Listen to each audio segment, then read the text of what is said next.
નમસ્કાર, પ્રણામ મિત્રો. જય માતાજી, જય શ્રી કૃષ્ણ. મિત્રો, આજની વાત છેલ્લે સુધી સાંભળવા નમ્ર વિનંતી છે. મિત્રો, એક વાત પાછળ અમારો ઘણો સમય બગાડીને અમે વાર્તા લાવી છીએ, તો તમારા પ્રેમ અને સપોર્ટની થોડી અમને જરૂર છે. તો એક લાઈક કરી દો અને વધુમાં વધુ વિડીયોને શેર કરી દો. બસ આટલું કરી દો એટલે અમને નવી નવી વાર્તા લાવવામાં ઉત્સાહ મળતો રહે. તો તમારો સમય નથી બગાડવો વધારે અને વાતને શરૂ કરીએ.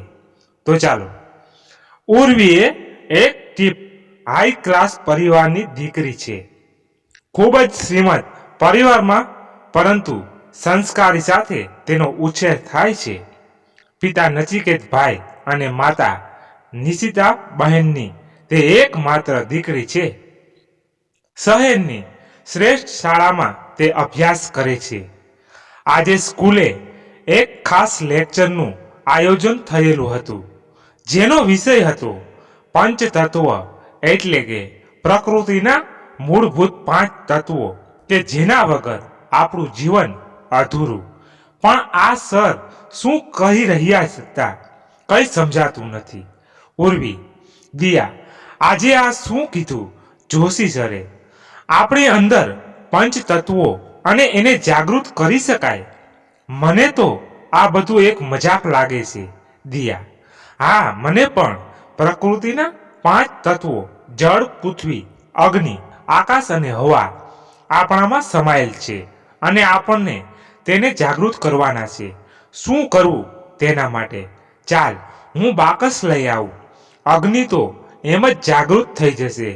હા હા હા. ઉર્વી, હા હા હા. શું તું પણ જોશી સરની જેમ મજાક કરે છે? સરને આજે કંઈ ટોપિક નહીં મળ્યો હોય એટલે આપણા મગજના સ્પેર પાર્ટ ઢીલા કરી દીધા. એ પણ 1 કલાક સુધી. ઉફ, બોર કરી દીધા. હવે ઘરે જઈને હજુ મમ્મી બોર કરશે એ અલગ. કહેતી હતી કે આજે તું ફ્રી હોય તો મારે કબાટ સાફ કરવા છે. જરા હાથ દેવડાવજે. કશુંક શોધવું છે. કંઈક ખોવાઈ ગયું હશે. ચાલ, હું જાઉં. બાય. Dia, by. મમ્મી કબાટ સાફ કરતા હતા. તેમાંથી આલ્બમ નીકળ્યા. એક હતું મમ્મી પપ્પાના લગ્નનું આલ્બમ, તો બીજું મમ્મીના શ્રીમતનું. 15 વર્ષની ઉર્વી તેને જોતા જોતા 2 દિવસ પહેલા બનેલી ઘટનામાં સરી પડી. 2 દિવસ પહેલા ઉર્વીએ તેના પપ્પાને ફરિયાદ કરી હતી. ઘટના એકાએક તેની નજર સમક્ષ આવી ગઈ. ઉર્વી, પપ્પા, તમે મમ્મીને સમજાવો કે મને સ્કૂટી લઈને સ્કૂલે મૂકવા ના આવે. બધા સ્કૂલમાં મારી કેવી મજાક ઉડાવે છે. હું બસમાં કે રિક્ષામાં જઈશ. મમ્મીને તમે ના પાડો બસ.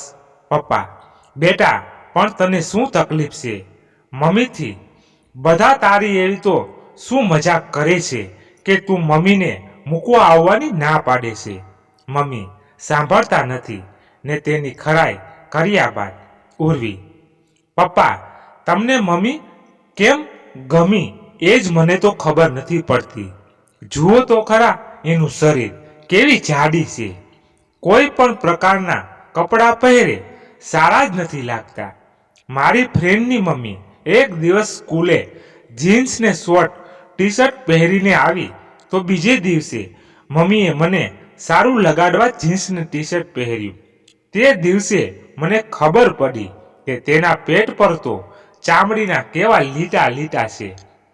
મારી બધી ફ્રેન્ડની વચ્ચે મારે નીચું જોવા જેવું થયું.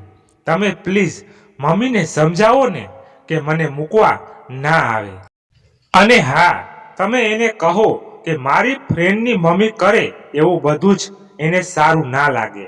પપ્પા, હું વાત કરીશ તારી મમ્મી સાથે, પણ તું પણ મમ્મી પ્રત્યે આટલો અણગમો ના રાખ બેટા. એ આપણા માટે, આ ઘર માટે જેટલું કરે છે અને અત્યાર સુધી જે કંઈ પણ કર્યું છે તે અમૂલ્ય છે. પપ્પાની આવી વાત સાંભળી ઉર્વી જમ્યા વગર જ રૂમમાં જઈ સૂઈ ગઈ. મમ્મી. ઉર્વી, જરા અહીં આવીશ? ઉર્વી આલ્બમ જોતા જોતા જાણે સફાળી જાગી. મમ્મીના જૂના ફોટામાં મમ્મી કોઈ મોડેલથી કમ ના હતી. તેને બધી જ વાત સમજાઈ ગઈ અને તે મમ્મી પાસે દોડી ગઈ. મમ્મીને ગળે વળગીને તે ખૂબ રડી. મનોમન મમ્મીની માફી માંગી. મમ્મીને તો ખબર જ ન પડી કે થયું શું. મમ્મી જે શોધતા હતા તે તેમને મળી ગયું. ઉર્વીની અંદર રહેલું જળ તત્વ જાગૃત થયું.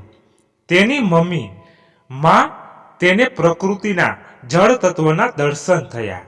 સતત વહેવું, સમય સાથે સતત પ્રવાહિત થતું રહેવું, પરિસ્થિતિ સાથેનું અનુકૂલન, ક્યાંય નદી રૂપે તો ક્યાંય ધોધ રૂપે તો ક્યાંય દરિયાના ઉછળતા મોજા રૂપે તો ક્યાંક વરસતા વરસાદ સ્વરૂપે અશ્રુઓની વહેતી ધારે મમ્મીને વળગી રહેલી ઉર્વીના અંતરમાંથી ઉઠતો અવાજ. ઉર્વી આજ સવારથી જ ખૂબ ગભરાયેલી હતી. કોઈને કંઈ કહી શકતી ન હતી. આજ તો સ્કૂલે જવા પણ ઈચ્છતી ના હતી. પણ તેની મમ્મીને ખબર હતી કે આજે ઉર્વીની યુનિટ ટેસ્ટ છે, એટલે તે ઉર્વીને જવા માટે આગ્રહ કરી રહ્યા હતા. મને કમને ઉર્વી શાળાએ ગઈ. ટેસ્ટ પણ ભરી અને ચૂપચાપ ઘરે આવી કંઈ જ વધુ વાતો કર્યા વગર તેના રૂમમાં ચાલી ગઈ.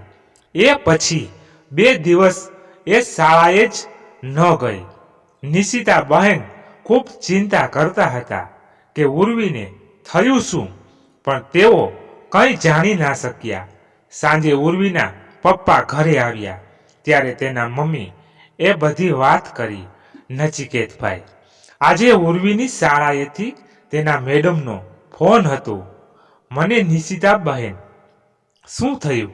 નચિકેતભાઈ, ક્લાસમાં ફર્સ્ટ આવનારી ઉર્વીને યુનિટ ટેસ્ટમાં માત્ર 2 માર્ક્સ આવ્યા છે. હું એકદમ ચોંકી ગયો. અરે, તેના મેડમ પણ અચંબિત હતા. થયું છે શું ઉર્વીને? નિશિતા બહેન, મેં જાણવાના ઘણા પ્રયત્નો કર્યા પણ તે કંઈ બોલતી જ નથી અને ઘણા દિવસથી ગુમસુમ રહે છે. શાળાએ જવાની ના પાડે છે. કહે છે કે મારે બીજી શાળામાં એડમિશન લઈ લેવું છે. મેં સમજાવ્યું પણ ખરા કે આ શાળા સૌથી શ્રેષ્ઠ છે અને અહીંયા એડમિશન લેવા માટે તારા પપ્પાએ ઓળખાણ અને પૈસામાં કંઈ બાકી નથી રાખ્યું. ત્યારે માંડ કરીને એડમિશન મળ્યું છે. પણ એ જીદ લઈને બેઠી છે કે હું તે શાળામાં હવે નહીં જાઉં. નચિકેતભાઈ, તેના મેડમે મને કહ્યું છે કે ઉર્વીને એકવાર ગમે તેમ સમજાવી મારી પાસે લઈ આવું. ઉર્વી એ તેમની ઘણી નજીક છે. કદાચ તેને કંઈ વાત કરે. કાલે ઉર્વીને કહેજે કે તારે એ શાળામાંથી લિવિંગ સર્ટિફિકેટ લેવા રૂબરૂ જવું પડશે. એટલે મેડમને મળવા મારી સાથે ચાલ. બાકી હું તેના મેડમ સાથે ફરી એકવાર વાત કરી લઈશ. નિશિતા બહેન, ઓકે, હું એવું જ કરીશ. બીજે દિવસે શાળાએ પહોંચ્યા ત્યારે મેડમે ઉર્વી સાથે વાત કરી પણ તેમને પણ કંઈ જાણવા ના મળ્યું. ઉર્વી કશું જ બોલવાને બદલે માત્ર રડી રહી હતી. મેડમ તેને સમજાવી આજનો દિવસ વર્ગમાં બેસવું કહ્યું અને તેના મમ્મીને ઓફિસમાં બેસાડ્યા અને તેમની સાથે વાત કરી. વર્ગમાં આજે તેના શિક્ષકે બધાને ટેક્સ્ટ બુક પાછી આપી અને તેમાં ઘરેથી પેરેન્ટ્સની સહી કરાવી લાવવા કહ્યું. રિસેસ પડી. ઉર્વી આજે સાથે બેગ લઈને ગઈ ના હતી, તેથી તેની બેન્ચ પર બુક મૂકી તે દિયા સાથે બહાર ગઈ. ફરી આવી તો તેના મમ્મી લેવા માટે આવી ગયા. તે ટેક્સ્ટ બુક લઈને ઘરે આવતી રહી. તેને તે બુક ટીવીના ટેબલ પર જ મૂકી દીધી અને રૂમમાં જતી રહી. તેને તો એમ જ હતું કે હવે મારે તે શાળામાં જવાનું નથી. મારું એલસી હવે આવી જ ગયું છે. સાંજે તેના પપ્પા ઘરે આવ્યા ત્યારે મમ્મીએ બધી વાત કરી. અચાનક જ પપ્પાની નજર તે બુક પર પડી.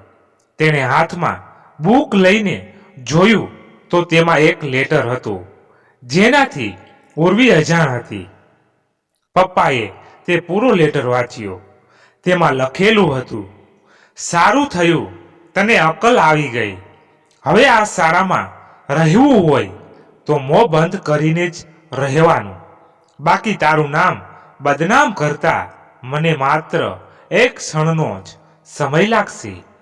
મારા વિશે કોઈને કંઈ પણ કીધું તો તારામાં મા બાપની આબરૂ નહીં રહે અને તારી હાલત પણ એવી જ થશે જેવી તે સ્મિતાની હાલત જોઈ હતી. મારી સામે બોલી હતી ને, તું હવે તને ખબર પડી કે હું કોણ છું. યુગ. પપ્પા દોડીને ઉર્વીના રૂમમાં ગયા અને કહ્યું, બેટા આ યુગ કોણ છે? મને બધી વાત કર. હું તારી સાથે છું. મને તારા પર પૂરો ભરોસો છે. મને મારી આબરૂ કરતા મારી દીકરી વધુ વહાલી છે.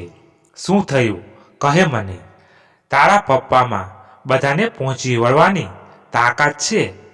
પપ્પાનો આવો ભરોસો જોઈને ઉર્વીએ રડતા રડતા બધી વાત કરી કે યુગ તેના શાળામાં તેનાથી સિનિયર છે અને જુનિયર ગર્લ્સ પર તે રેકિંગ કરે છે અને તેને પરેશાન કરે છે. ગર્લ્સને કોઈને કોઈ રીતે બ્લેકમેલ કરે છે. જ્યારે મારી ફ્રેન્ડ સાથે આવું થયું ત્યારે મેં અવાજ ઉઠાવ્યો તો તેણે બધાની વચમાં મારી મજાક બનાવી અને મને ધમકીઓ આપી. તે કોઈ પૈસાદાર પિતાનો દીકરો છે એટલે તેને કોઈની બીક નથી. બીજે દિવસે પપ્પા શાળાએ ગયા અને આચાર્ય મેડમને બધી વાત કરી. આચાર્ય મેડમે તે જ દિવસે અન્ય ગર્લ્સને બોલાવી ખરાઈ કરી. યુગને શાળામાંથી બરતરફ કર્યું અને ઉર્વીનું તેની બહાદુરી માટે સન્માન કર્યું. આ સન્માન ઉર્વીએ તેના પપ્પાના હાથે સ્વીકાર્યું. બરાબર તે જ ક્ષણે ઉર્વીની અંદરનું પૃથ્વી તત્વ જાગૃત થયું.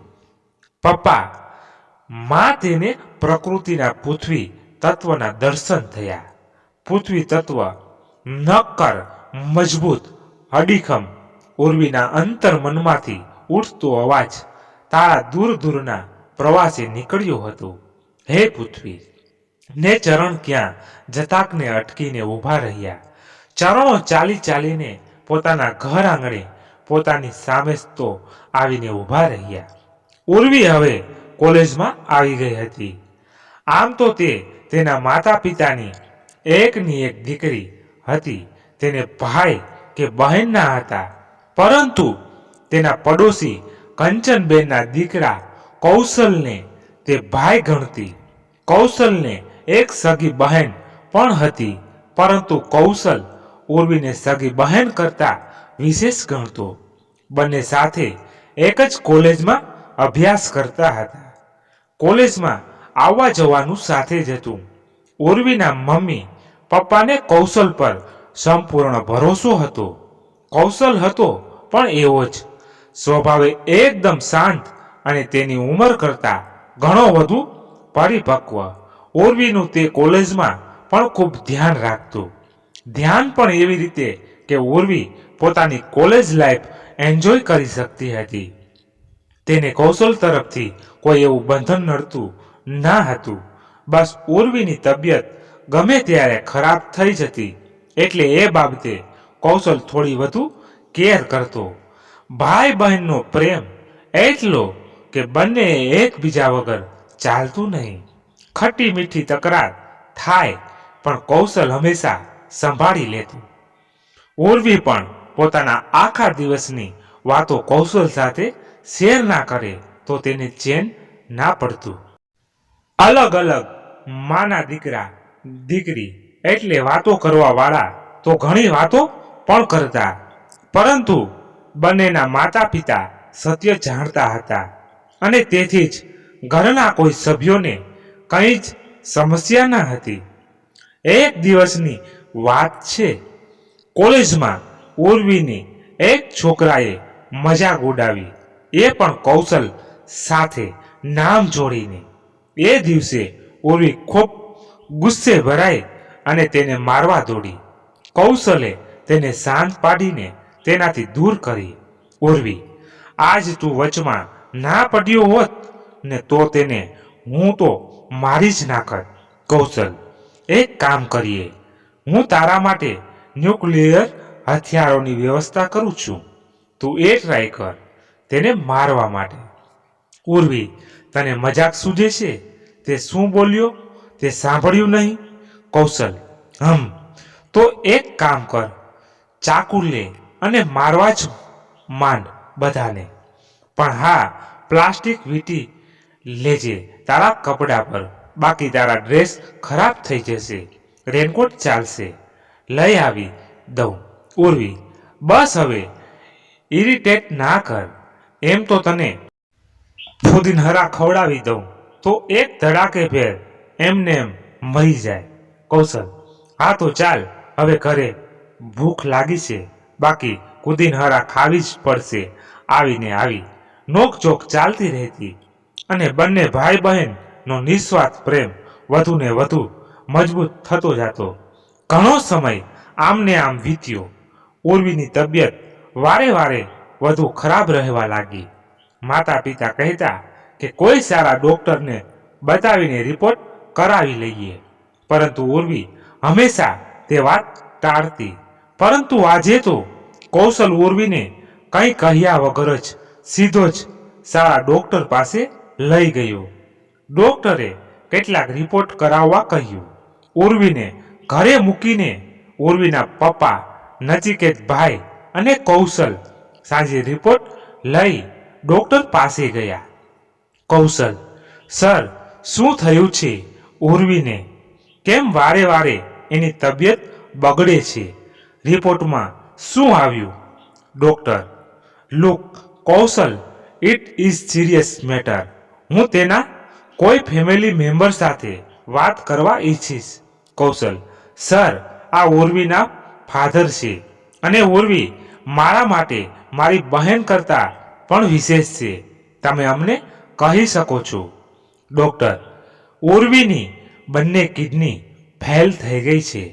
જો કોઈ ડોનર મળે અને તેની કિડની મેચ થાય તો જ ઉર્વી લાંબુ જીવી શકશે, બાકી હવે તેની પાસે સમય ઓછો છે. કૌશલ અને નચિકેતભાઈના પગ નીચેથી જાણે કે જમીન જ ખસી ગઈ એટલો આંચકો લાગ્યો. કૌશલ, સર, કેટલા સમયમાં ડોનર શોધવો પડશે? ડોક્ટર, 2 થી 3 મહિના, પરંતુ જેટલું વહેલું થઈ શકે તે વધુ સારું. નચિકેતભાઈ અને કૌશલ બંને ચિંતિત, પરંતુ ઘરે કોઈને કંઈ પણ કહ્યા વગર ડોનર શોધવા લાગ્યા. ઘણા દિવસો વીત્યા અને અંતે 2 મહિના પણ પૂરા થયા. બંને જણે ડોનર શોધવામાં કોઈ કસર બાકી ના રાખી, પરંતુ પરિણામ શૂન્ય. ઘણી રાતના ઉજાગરા, કંઈ સૂઝતું ના હતું કે શું કરવું. ઉર્વીની તબિયત વધુ ને વધુ બગડતી જતી હતી. કૌશલે રાતે ખૂબ રડ્યું અને ભગવાનને ખૂબ ફરિયાદ કરી. એ રાતે ઊંઘમાં જ એને કંઈક સૂઝ્યું, જાણે કે ભગવાન સાક્ષાત તેની ફરિયાદનું નિવારણ કરવા આવી પહોંચ્યા. બીજે દિવસે વહેલી સવારે ઉઠીને કૌશલ ડોક્ટર પાસે ગયો. ડોક્ટરે નચિકેતભાઈને ફોન કર્યો અને તેને સાથે લઈ આવવા કહ્યું. સાથોસાથ ડોક્ટરે તેમને ખુશખબરી આપી કે ડોનર મળી ગયા છે, જલ્દીથી ઓપરેશન કરી દઈએ. બીજે દિવસે ઓપરેશન થયું અને સફળ પણ રહ્યું. નચિકેતભાઈ, ડોક્ટર સાહેબ, ડોનર કોણ છે તે મને જણાવશો પ્લીઝ? મારે તેને મળીને તેમને ધન્યવાદ કહેવા છે. ડોક્ટર, સોરી, બટ તેમની ઈચ્છા મુજબ હું તેમનું નામ જાહેર કરી શકું નહીં. નચિકેતભાઈ ભગવાનનો પાડ માની ઉર્વી પાસે ગયા. હવે તે હોશમાં આવી ગઈ હતી. તેને પૂરી બીમારીની હવે તેને જાણ થઈ. હોશમાં આવતાની સાથે જ તેણે કૌશલ વિશે પૂછ્યું. નચિકેતભાઈ આ તમામ દોઢ ભાગમાં કૌશલ ક્યાં છે તે વિશે કંઈ જાણતા ન હતા. કૌશલના પિતા સાથે વાત કરતા જાણવા મળ્યું કે તેની તબિયત ખરાબ હોવાથી તે પણ તે જ હોસ્પિટલમાં દાખલ છે. કૌશલ પાસે જતાની સાથે જ નચિકેતભાઈ પૂરી વાત સમજી ગયા. કંઈક બોલવા માટે શબ્દો ન મળ્યા, માત્ર આંખે અશ્રુનો સહારો લીધો. ઉર્વીને આ વાતની ખબર પડી કે કૌશલે પોતાની એક કિડની તેને આપી છે. આ જાણતાની સાથે જ તેનામાં રહેલું અગ્નિ તત્વ જાગૃત થયું. ભાઈમાં તેને અગ્નિ તત્વના દર્શન થયા. અગ્નિ એટલે કે શક્તિ. ભાઈ એક છુપી શક્તિ, સાત્વિક અને દ્રઢ, દરેક મુશ્કેલ સમયનું પીઠબળ. ઉર્વી હવે પહેલા કરતા સ્વસ્થ હતી, પરંતુ તેમ છતાં ડોક્ટરે તેને વધુ દોઢ ભાગ કરવાની ના કહી હતી. માત્ર એક જ કિડની હોવાથી શરીરનું થોડું વધુ ધ્યાન રાખવા જણાવે. હવે કોલેજમાં અન્ય પરિવારમાં ઉર્વીના ઓપરેશન વિશે સમાચાર ફેલાવા લાગ્યા. બધા ખબર પૂછવા આવવા લાગ્યા. ઉર્વીની ખાસ ફ્રેન્ડ દિયા, કે જે સ્કૂલથી તેની સાથે જ હતી, તેને આ કંઈ વાતની જાણ ન હતી. તે દિવસોમાં જ દિયાની સગાઈ હતી, એટલે કોઈએ તેને કંઈ ન કહેવું જ હિતાવત સમજ્યું. ઉલટું તે તો ઉર્વી અને કૌશલ બંનેથી નારાજ હતી કે તેઓ તેની સગાઈમાં હાજર ન રહ્યા. ઉર્વીએ જ્યારે સામેથી તેને ફોન કરીને બધી જ હકીકત જણાવી, ત્યારે તે પોતાની જાતને રોકી ના શકી અને તરત જ ઉર્વી અને કૌશલને મળવા પહોંચી ગઈ. બંને એકબીજાને ભેટી અને રડી પડ્યા. હવે ફરીથી કોલેજ જવાનું શરૂ થઈ ગયું. એ દિવસોમાં કોલેજમાં સ્પોર્ટ્સ વીક માટે પ્રેક્ટિસ ચાલી રહી હતી. શહેરની આ સૌથી ફેમસ કોલેજ હતી, તેથી આ કોલેજમાંથી ઘણા લોકોને નેશનલ અને ઇન્ટરનેશનલ લેવલ સુધી સ્પોર્ટ્સમાં આગળ વધવાનો ચાન્સ મળતો. ઉર્વી હોકી અને ચેસમાં અવ્વલ હતી. દિયા પણ ચેસમાં ઉર્વીને ટક્કર આપતી. બંને સાથે જ ચેસની ખૂબ પ્રેક્ટિસ પણ કરતા. આ વખતે તો એવું સંભળાઈ રહ્યું હતું કે સ્પોર્ટ્સ ઓથોરિટી ઓફ ઇન્ડિયાના કેટલા સભ્યો સિલેક્શન માટે હાજર રહેવાના હતા. ડાયરેક્ટ નેશનલ લેવલ માટે સિલેક્ટ થવું એ તો કોઈ પણ સ્પોર્ટ્સ પર્સનલ માટે એક સ્વપ્ન હતું. સમગ્ર કોલેજમાં હાલ બધા સ્પોર્ટ્સ વીક માટે મહેનત કરી રહ્યા હતા. દિયાનો ટાર્ગેટ ચેસમાં નેશનલ લેવલ સુધી પહોંચવાનો હતો, તો ઉર્વી હોકી અને ચેસ બંનેમાં સિલેક્ટ થવા ઈચ્છતી હતી. હોકી માટે ઉર્વીનું શરીર હવે જવાબ આપતું હતું. બધાએ ખૂબ સમજાવી તેને, પણ તે એકની બે ના થઈ. તેને મહેનત ચાલુ રાખી. વચ્ચે એક વખત તબિયત થોડી બગડી પણ ખરા, પરંતુ ઉર્વીએ તે ધ્યાને ના લીધું. આખરે સ્પોર્ટ્સ વીક શરૂ થયું. બધા ખૂબ જ ઉત્સાહિત હતા. જેવી વાતો સાંભળવા મળતી હતી, થયું પણ તેવું જ. સ્પોર્ટ્સ ઓથોરિટી ઓફ ઇન્ડિયાના 2 પ્રતિનિધિ દરરોજ ત્યાં હાજર રહેતા. તેનાથી સૌના ઉત્સાહમાં બમણો વધારો થયો હતો. સોમવારથી શરૂ થયેલું સ્પોર્ટ્સ વીક શનિવાર સુધી ચાલવાનું હતું. હોકીની મેચ શુક્રવારે અને ચેસની શનિવારે યોજાવાની હતી. દિયા અને ઉર્વી બંને સજ્જ હતા. ઉર્વી હોકીની ટીમમાં વાઇસ કેપ્ટન હતી. એક પછી એક રમતો રમાતી ગઈ અને શુક્રવાર આવી ગયો. અત્યાર સુધીમાં 4 દિવસમાં માત્ર 3 ખેલાડીઓ જ પસંદગી પામ્યા હતા. હોકીની મેચ શરૂ થઈ. ઉર્વીનો ઉત્સાહ વધારવા કૌશલ અને દિયા સતત ત્યાં જ રહેતા. બંને ટીમના ખેલાડીઓ એકબીજાને ટક્કર આપે તેમ હતા. પ્રથમ 20 મિનિટની રમત પૂર્ણ થઈ. બંને ટીમ તરફથી એક પણ ગોલ ના થયો. 15 મિનિટના બ્રેક પછી ફરી બીજો રાઉન્ડ શરૂ થયો. બીજી 20 મિનિટમાં પણ એવું જ થયું. બંને ટીમમાંથી એક પણ ગોલ ના થયો. ફરી 15 મિનિટનો બ્રેક. ત્રીજી 20 મિનિટની શરૂઆત. આ 20 મિનિટ નિર્ણાયક ભૂમિકા ભજવે તેમ હતી. દર્શકોના હૃદય ખૂબ ઝડપે ધડકી રહ્યા હતા. રોમાંચ વધી રહ્યો હતો. અંતે છેલ્લી 20 મિનિટમાં પણ બંને ટીમે એકબીજાને ટક્કર આપી અને મેચ ટાઈ થઈ. નિયમ મુજબ 5 મિનિટનો ઓવરટાઈમ અપાયો. ફરી એક પણ ગોલ નહીં. દર્શકોમાં હવે શાંતિ છવાઈ. હવે નિર્ણય આવ્યો શૂટ આઉટના આધારે. સામેની ટીમે 5 માંથી 2 ગોલ કર્યા, જ્યારે ઓરવિનની ટીમમાંથી 1 ગોલ કેપ્ટને અને 1 ગોલ અન્ય ખેલાડીએ કર્યો. હવે વારો હતો ઓરવીનો. ખૂબ જ નિર્ણાયક ગોલ. બંને ટીમ અને દર્શકોની ધડકણનો જાણે બંધ થઈ ગઈ હતી. ઉર્વીએ આંખ બંધ કરી ભગવાનને યાદ કર્યા અને બોલ ફટકાર્યો. ગોલ. ઉર્વીની ટીમ વિજેતા બની. ઇન્ટરનેશનલ લેવલ પર ઇન્ડિયાએ જીત મેળવી હોય અને જે ખુશી મળે તેવી ખુશી અને રોમાંચ સૌ અનુભવી રહ્યા હતા.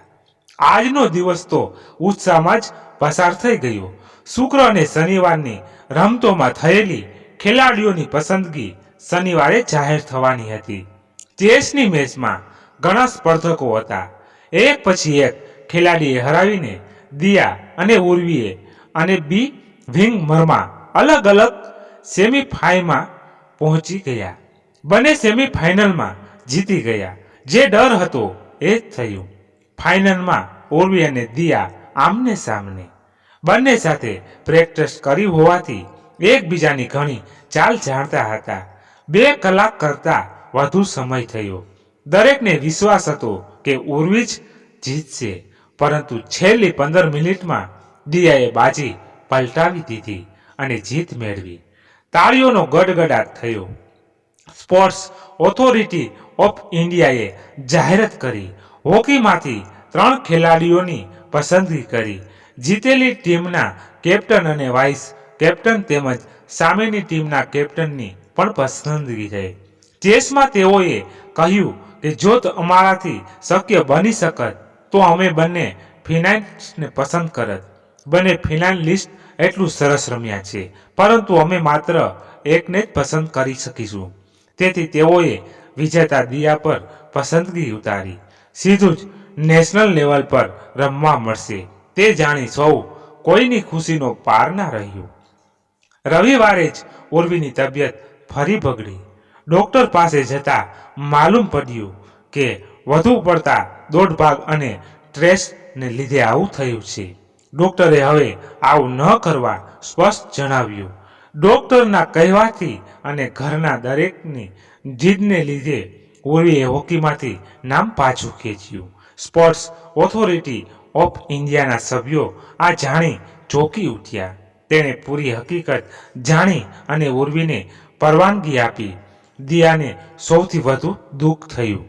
દિયા ઉર્વીનું દુઃખ જોઈ ના શકી. ઉર્વીને ક્યારેય હારતા જોઈ નથી અને તેની તબિયતને લીધે હારતા જોવું એ સૌથી વધુ કષ્ટદાયક હતું. દિયાએ મિત્ર ધર્મ નિભાવવાનું નક્કી કર્યું. ચેસમાંથી પોતાનું નામ પાછું ખેંચ્યું. સ્પોર્ટ્સ ઓથોરિટી ઓફ ઇન્ડિયા તરફથી ઉર્વીને ફરી ફોન આવ્યો અને તેને જાણ કરવામાં આવી કે તે હવે ચેસ માટે પસંદગી પામી છે અને તે હવે નેશનલ લેવલ પર રમી શકશે. ઉર્વીને ખુશી સાથે એક આંચકો લાગ્યો. તરત જ દિયા સાથે વાત કરી અને પૂરી હકીકત જાણી. દિયા પર ખૂબ ગુસ્સે પણ થઈ, પરંતુ હવે કશું જ થઈ શકે તેમ ન હતું. શાંત ચિત્તે બેસીને ઉર્વી મનોમન દિયા વિશે વિચારતી હતી અને તેનો આભાર વ્યક્ત કરતી હતી. મિત્ર એ ઉડવા માટે આકાશ આપ્યું. એ જ સમયે તેનામાં રહેલું આકાશ તત્વ જાગૃત થયું. મિત્ર માં તેની પોતાની અંદર રહેલા આકાશ તત્વના દર્શન થયા. આજે સવારથી જ નચિકેતભાઈ ખૂબ ખુશ જણાતા હતા. આજે તેમણે પોતાની ઓફિસ પર પોતે નહીં આવી શકે તેઓ ફોન પણ કરી દીધો અને તેમની સેક્રેટરીને બધી જ મીટિંગ કેન્સલ કરવા જણાવી દીધું. નિશિતાબહેનને ખૂબ આશ્ચર્ય થયું, કેમ કે આવું પહેલીવાર બન્યું હતું. નચિકેતભાઈ ઓફિસ પર જાય નહીં અને બધી મીટિંગ કેન્સલ કરે તેવું તો તેમની તબિયત સારી ન હોય તો પણ ના બનતું. નચિકેતભાઈ, નિશિતા, ઉર્વી, ચાલો ફટાફટ તૈયાર થઈ જાઓ. ઉર્વી, અરે પપ્પા, પણ કઈ બાજુ જઈએ છે એ તો કહો. મારે આજે ચેસની પ્રેક્ટિસ મેચમાં જવાનું છે. શક્ય હોય તો તમે અને મમ્મી જઈ આવો. નચિકેતભાઈ, ના, બિલકુલ શક્ય નથી. તારે તો આવવું જ પડશે. આપણે ક્યાં જઈએ છે એ સરપ્રાઈઝ છે. જલ્દી તૈયાર થાવ. તમારી પાસે હાફ અવર છે. Your time start now. નિશિતાબહેન અને ઉર્વી પગથિયા ચડતા ચડતા ઉપર રૂમમાં તૈયાર થવા ગયા. નચિકેતભાઈ ના આવા અજીબ વર્તનથી બંનેના આશ્ચર્યનો પાર નહોતો. ઉર્વી, મમ્મી, આજે પપ્પાને શું થયું છે? નિશિતાબહેન, બેટા, સવારના કોઈનો ફોન આવ્યો હતો, પછીથી આવું બિહેવ કરે છે. હશે કંઈક. તું જલ્દીથી રેડી થઈ જા. બંને રેડી થઈને આવ્યા ત્યાં તો નચિકેતભાઈ પોતાની મર્સિડીઝની ડ્રાઇવિંગ સીટ પર રાહ જોઈને બેઠા હતા. ઉર્વી, પપ્પા ડ્રાઈવર? નચિકેતભાઈ, બેટા, આજે હું જાતે ડ્રાઈવર કરીશ. બેસો, ચલો. નચિકેતભાઈ રસ્તામાંથી ફ્રૂટ પાર્સલ કરાવી પરિવાર સાથે કુદરતના ખોળે પહોંચ્યા. શહેરથી એકદમ દૂર વિશાળ લોનવાળું મેદાન, લીલાછમ વૃક્ષો, પક્ષીઓનો કળવર અને બાજુમાંથી ખળખળ વહેતી નદી. એકદમ શાંત વાતાવરણ, અવાજ માત્ર કુદરતનો. આવું વાતાવરણ જોઈને તો ઉર્વી અને નિશિતાબહેનની ખુશીનો પાર ના રહ્યો. નચિકેતભાઈ, ઉર્વી, આપણને મળવા અહીં સ્પેશિયલ ગેસ્ટ આવે છે. એક છોકરો છે, તું એને આજે મળી લે. જો તને પસંદ આવે તો ખૂબ નાનો પરિવાર છે અને આપણા કરતાં વધુ રીચ છે. માત્ર પૈસાથી જ નહીં, સંસ્કારોથી પણ. બસ હમણાં 15-20 મિનિટમાં તેઓ આવવા જ જઈએ. ઉર્વી અને નિશિતાબેન તો અવાક થઈ ગયા. થોડી ક્ષણો નિર્મલ શાંતિ ફેલાઈ ગઈ. ઉર્વી, પાપા, પણ આમ અચાનક? હજુ તો હું આગળ વધવા ઈચ્છું છું, સ્ટડી અને સ્પોર્ટ્સ બંનેમાં. નચિકેતભાઈ, હા, અમે પણ એવું જ ઈચ્છીએ છીએ કે તું આગળ વધ. તને અમારા કરતાં પણ વધુ સપોર્ટ મળશે. છતાં પણ અંતિમ નિર્ણય તારો જ રહેશે. નિશિતાબહેન, બેટા, તારા સપનાઓને તારા કરતાં પણ તારા પપ્પા વધુ જાણે છે. એમણે સમજી વિચારીને કંઈક નક્કી કર્યું હશે. Urvi, okay my dear parents, I am ready to meet him. ત્યાં તો બીજી મર્સિડીઝ આવીને ઊભી રહી અને તેમાંથી 2 જણ ઉતર્યા. એક હતા આધેડ વયના પુરુષ અને બીજો તેનો દીકરો, the most handsome young man, Akshit. ઉર્વીનું ધ્યાન આધેડ વયના પુરુષ પર પહેલા ગયું. ઉર્વી, અરે સર, તમે? પપ્પા, આ સર તો અમારી કોલેજમાં સ્પોર્ટ્સ ઓથોરિટી ઓફ ઇન્ડિયા તરફથી આવ્યા હતા. તેમણે જ મને સિલેક્ટ કરી છે. નચિકેતભાઈ, વેલકમ મિસ્ટર શર્મા. વેલકમ અક્ષિત બેટા. બેટા, ઉર્વી, તે સાચું કહ્યું. તેમણે જ તને સિલેક્ટ કરી છે. ઉર્વીએ એક નજર અક્ષિત તરફ કરી અને પપ્પાની વાતથી શરમાઈ ગઈ. બધા હસી પડ્યા. ઉર્વી અને અક્ષિત વચ્ચે વાત થઈ અને પછી વડીલો વચ્ચે વાત થઈ. બધું ગોઠવાઈ ગયું. અક્ષિતના પરિવારમાં માત્ર તે બંને બાપ દીકરો જ હતા. બહેન હતી પણ તેના લગ્ન થઈ ચૂક્યા હતા અને માતા 5 વર્ષ પહેલા સ્વર્ગવાસી થયેલા. ઉર્વીની તો હા હતી, પરંતુ ઘરમાં કોઈ સ્ત્રી નહીં એટલે નિશિતાબહેન હા ના કરતા હતા, પરંતુ અંતે તે માની ગયા. શહેરના સૌથી ધનાઢ્ય પરિવારોમાં ગણતરી થતા 2 પરિવારોના સંતાનના લગ્નમાં શું બાકી હોય. ખૂબ જ ધામધૂમથી લગ્ન થયા. બંને પરિવારો સંતાનોની ખુશીથી ખુશ હતા. ઉર્વી તેના ગૃહસ્થ જીવનમાં ખુશ હતી. 1 વર્ષ હસી ખુશીમાં વીત્યું. અક્ષિત ઉર્વીની ખૂબ કેર કરતો. તેના બીજી દિવસમાં પણ તે ગમે તે રીતે ઉર્વી માટે સમય કાઢી લેતો. માત્ર એક વર્ષમાં જ સૌને ખુશી સમાચાર પણ મળ્યા. અક્ષિત અને ઉર્વીને ત્યાં દીકરીનો જન્મ થયો, તે પણ ઉર્વીના બર્થડેને દિવસે જ.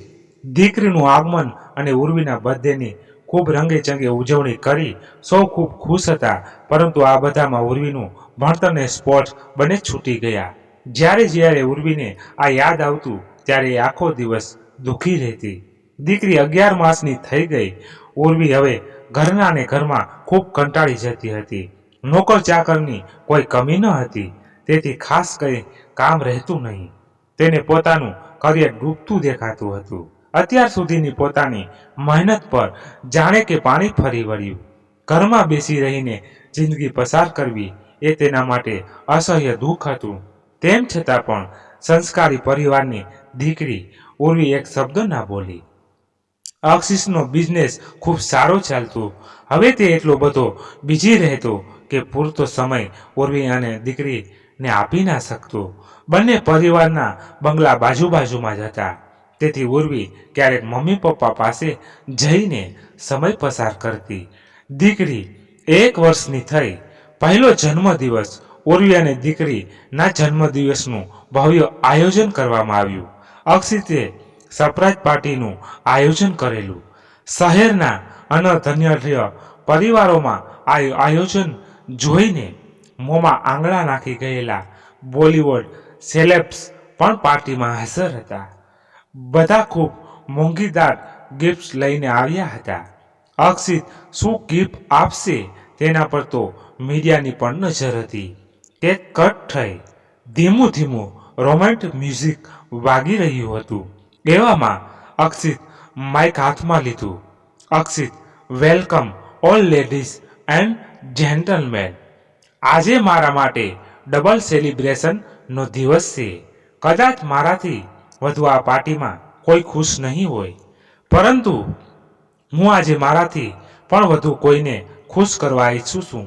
એ વ્યક્તિ છે જે માત્ર મારો નહીં, મારા પરિવારનો શ્વાસ છે. તેના વગર હું અને મારું ઘર બંને નિષ્ણાંત થઈ જઈએ. Urvi, please come. તાળીઓનો ગડગડાટ થયો. ઉર્વીને આજે અક્ષિત કંઈક અલગ જ હોય તેવું લાગતું હતું. ઉર્વી પણ સ્ટેજ પર પહોંચી. અક્ષિતે ઉર્વીને પોતાની એકદમ નજીક બોલાવી. જેવી ઉર્વી નજીક આવીને કે તરત જ અક્ષિત પોતાના એક પર પ્રપોઝની મુદ્રામાં બેસી ગયો. ઉર્વી અવાક હતી. અક્ષિત શું કરે છે તેને કંઈ સમજાતું ન હતું. અક્ષિતના એક હાથમાં માયક અને બીજા હાથમાં એક કવર હતું. અક્ષિત, ઉર્વી, તે મારા મકાનને ઘર બનાવવામાં તારા સપનાઓ હોમી દીધા. તે મારા માટે અને પરિવાર માટે નિશબ્દ બનીને જ કંઈ પણ કર્યું છે. તેની સામે તારી આ ગિફ્ટ ખૂબ ઓછી છે. ઉર્વી, હું ઈચ્છું છું કે તું પણ તારા સપનાઓને સાકાર કરે. આ કવરમાં હું તને તારા સપનાઓ ગિફ્ટ કરું છું.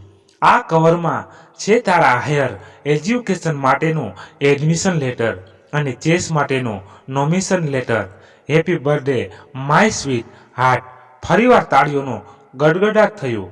ઉર્વી પાસે બોલવા માટે કોઈ શબ્દો ન હતા, માત્ર આંખો બોલી રહી હતી. અશ્રુધારા સાથે ઉર્વીએ અક્ષિતને ઊભો કર્યો અને બધાની વચ્ચે જ તેને વળગી પડી. બરાબર તે જ સમયે ઉર્વીમાં રહેલું વાયુ તત્વ જાગૃત થયું. તેમના પતિના તેના પોતાના વાયુ તત્વના દર્શન થયા. વાયુ પરિસ્થિતિ પ્રમાણે ગતિ કરનાર, સતત આસપાસ શ્વાસ, જેના વગર જીવન શક્ય નથી. ઉર્વી હવે પંચ તત્વયુક્ત સંપૂર્ણ પરિપક્વ થઈ ગઈ હતી. તેના ચહેરા પર એક અનોખું તેજ ચમકી રહ્યું હતું. પાર્ટીના બીજે દિવસે જ ઉર્વીએ તેના હાથ નીચે કામ કરતા માણસોને પોતાના હાઈસ્કૂલના એ જોશી સર કે જેણે તે સમયે શાળામાં વિશેષ લેક્ચર દ્વારા પંચ તત્વો જાગૃત કરી શકાય તેની સમજ આપી હતી, તેના વિશે માહિતી મેળવી લાવવા કહ્યું. સાંજ પડીએ જ જોશી સર વિશે માહિતી મળી ગઈ. હાલે તે નિવૃત્ત જીવન જીવતા હતા. મળેલા ઘરના સરનામે તે સાંજે જ ઉર્વી જોશી સરને મળવા પહોંચી ગઈ. ઉર્વીને જોઈને જોશી સર તરત જ તેને ઓળખી ન શક્યા. ઉર્વીએ પોતાની શાળા સમયની જૂની યાદો સરને તાજી કરાવી. ત્યારબાદ જોશી સર તેને ઓળખ્યા. જોશી સર, કેમ બેટા, આટલા વર્ષે મને યાદ કર્યું? ઉર્વી: સર, હું તમારી માફી માંગવા ઈચ્છું છું અને તમને ધન્યવાદ કહેવા પણ. જોશી સર: હું કંઈ સમજ્યો નહીં બેટા. ઉર્વી: સર, અમે ભણતા ત્યારે તમે પંચતત્વ વિષય પર એક વિષય લેક્ચરનું આયોજન કરેલું. તેમાં તમે સમજાવ્યું કે પાંચ તત્વો આપણી અંદર સમાયેલા છે, તેને આપણે જાગૃત કરી શકીએ. ત્યારે એ વાતને મેં હસીને કાઢેલી અને તમારી મજાક બનાવેલી હતી. તેથી સર, હું તમારી માફી માંગુ છું. આજ આટલા વર્ષો પછી મને અહેસાસ થયો કે તમે 100% સાચા હતા. હું આટલી નાની ઉંમરમાં જ મારા પંચ તત્વો જાગૃત કરી શકી છું. મારા પરિવાર અને મિત્રોમાં જ મને પંચ તત્વોના દર્શન થયા. માતા જળ તત્વ, પિતા પૃથ્વી તત્વ, ભાઈ અગ્નિ તત્વ, મિત્ર આકાશ તત્વ, પતિ વાયુ તત્વ. ઉર્વીએ પોતાના જીવનની સમગ્ર કહાની કહી સંભળાવી. ઉર્વી અને જોશી સર બંને ભાવીભર બન્યા. ઉર્વીએ જોશી સરનો હૃદયપૂર્વક આભાર વ્યક્ત કર્યો. જોશી સરના પગ ધોઈ ચાંદલો કરી તેમને ભેટી આપીને ગુરુ પૂજન કર્યું. ગુરુના આશીર્વાદથી ઉર્વીનું જીવન સફળ બન્યું. જોશી સરે પણ આવા વિદ્યાર્થી મળ્યા બદલ મનોમન પ્રભુનો આભાર વ્યક્ત કર્યો. ગુરુવર, તમને વંદન. હું ઓરસીઓનો પથ્થરને તમે ઘસાતું ચંદન. આંખો આપી પાંખો આપી ને આપ્યું આકાશ. ચકલીમાંથી ગરુડ થવાનો જન્માવ્યો. વિશ્વાસ વહેમ ભીરુતા આળજ અડચણ કાપ્યા સગડા બંધન. ગુરુવર, તમને વંદન. અહમ પરમના છેડા સાંધ્યા, તાણી બાંધ્યા તાર. મને તુંબડામાંથી દીધો તંબુરાનો અવતાર. રોમ રોમથી નાદ બ્રહ્મનું ગુજ્યું. રણજણ ગુંજન. ગુરુવાર, તમને વંદન. મિત્રો, આવી હતી કંઈક આજની વાર્તા. આશા રાખું છું તમને પસંદ આવી હશે. અને મિત્રો, તમારું શું કહેવું છે તે કોમેન્ટ બોક્સમાં જણાવશો અને લાઈક અને તમારા મિત્રોને શેર કરવાનું ભૂલશો નહીં. અને અમારી ચેનલ પર નવા છો તો અને આવી નવી વાર્તા સાંભળવા માંગો છો તો અમારી ચેનલને અટાણે જ સબસ્ક્રાઈબ કરી લો. તો ચાલો ફરી મળીએ એક નવી વાર્તા સાથે. ત્યાં સુધી બધા મસ્ત રહો, તંદુરસ્ત રહો. જય માતાજી, જય દ્વારકાધીશ. હર હર મહાદેવ મહાદેવ મહાદેવ. જય શ્રી રામ, જય બજરંગબલી. તો મિત્રો, અમારી કોઈ ભૂલ થઈ હોય તો કોમેન્ટ બોક્સમાં જણાવજો અવશ્ય.